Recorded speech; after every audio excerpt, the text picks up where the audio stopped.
With its extreme toughness and traction, the new BF Goodrich Mud Terrain TAKM3 is built to climb, made to mud and created to conquer. Find out more at bfgoodrich.com.au. The BF Goodrich Mud Terrain TAKM3. What are you building for?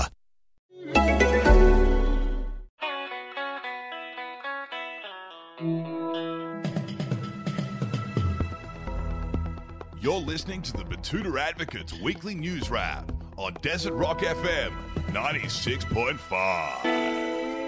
G'day, I'm Bruce Hitchcock, and you're listening to the weekly Betoota News Bulletin, coming to you from Koala Studios in downtown Betoota. Here are the top stories from the Betoota Advocate, Australia's oldest and most respected newspaper. First up, an irresponsible woman has walked somewhere this week. A few days ago, a woman named Gloria put her life at risk by taking part in one of the main forms of locomotion among legged mammals. In the days since a tragic incident in Melbourne sparked a nationwide debate over the safety of women in our country, Gloria appears defiant in the face of warnings from police and men on the internet that women should take responsibility for their safety. While Gloria was lucky that her reckless behaviour didn't result in her being assaulted, harassed or murdered by a man in a public space, she has since been berated by police and men on the internet for even considering going for a walk. After the warnings from police, we spoke about the issue to a local man called Gordon, who passed out in a car park last weekend, and he said women need to be more careful. He says male-on-female violence can be easily avoided if our nation's women take care of themselves and don't end up in situations where they might be vulnerable. The South Betoota-based Joe Rogan enthusiast says that he shares the same concerns as everyone when it comes to the rates of assault, harassment and murder of women in Australia. Gordon's comments come after the Victorian police urged women to stay alert while walking alone at night in a series of official statements throughout the week.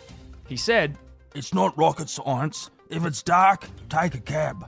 I hope my sisters are smart enough to avoid going anywhere near Caucasian middle-class men between the ages of 18 and 64 after 6 p.m. He finished our interview by saying that women just need to be more careful, a statement seemingly at odds with the fact that he nearly got hit by a taxi at 10 p.m. on Friday night, before some local street kids went through his wallet.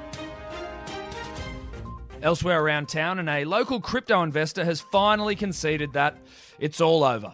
The young man named Danny explained that there's no first home, no Lamborghini, no overseas holiday, and instead, only broken dreams and a seemingly dead-end job in a field that will probably cease to exist at some point in the near future. Danny finally admitted to himself that cryptocurrency's dead, and every dream he had for the future is in the coffin with it. He told our reporters it's like having a sad, heavy weight lifted off his shoulders, before breaking into tears and walking out of the interview. In other news around Betoota, a grazier from out of town has come out this week to publicly proclaim that he could never work in an office. Colin Wilson came to the shocking realisation while he was enjoying a cold tin as he cooked dinner on the barbecue for his family. However, we can reveal that Mr. Wilson has actually never worked in an office in his entire life.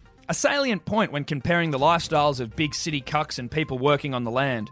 We actually spoke to a suit cuck called Peter Tomlinson from the French Quarter about Mr. Wilson's comments, and he explained that he thought they were pretty stupid. Tomlinson said, hello, he should at least try working in an office before he puts shit on it. I mean, he might like it, like I do. I've never worked a day on a farm, but, I'm not getting all preachy about how much it sucks, each to their own, I say. And overseas now, in an incredible twist of fate, an African village has somehow managed to build a school without the help of any 19-year-old Australian women. The Central African community made headlines around the world this week after building a school all by themselves without the help of any unskilled Australian aid volunteers. Boomerang enthusiast and former aid volunteer Melanie says that she can't understand how they did it without spending the $6,000 required to fly out a school leaver from Sydney's North Shore to come help out. Young Melanie said she just wanted to know who played with the kids while the locals built the slab and who took all the photos. In sports news now, an Optus CEO Alan Liu has assured everyone that it's going to be all right. Liu told fans that everything should be sweet now after he unplugged the network modem himself and blew air into the outlet before reinserting the cord. This came after streaming issues left fans around the country fuming that the large telco had stolen the rights from football's spiritual home on SBS. After fixing things up, Liu said to us, "Should be all sweet, guys. Yeah, if there's any more drama, I don't know what else we can do. There's not very good internet in this country, and Malcolm Turnbull has a bit of a hide making this look like my fault." But it looks like SBS has got it for good now anyway, so breathe easy, listeners. Anyway, that's it for the news wrap this week. Thanks for listening. Don't forget to subscribe to the podcast in order to get your weekly fix of real, unfiltered, and unwavering regional news. Until next week, I'm Bruce Hitchcock.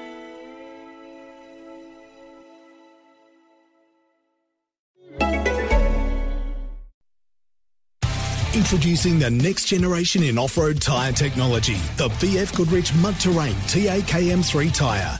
The new must-have for all off-road enthusiasts, this beast is designed for extreme toughness and traction in mud, sand and heavy rock. Delivering incredible grip, the KM3 is built to climb, made to mud and created to conquer.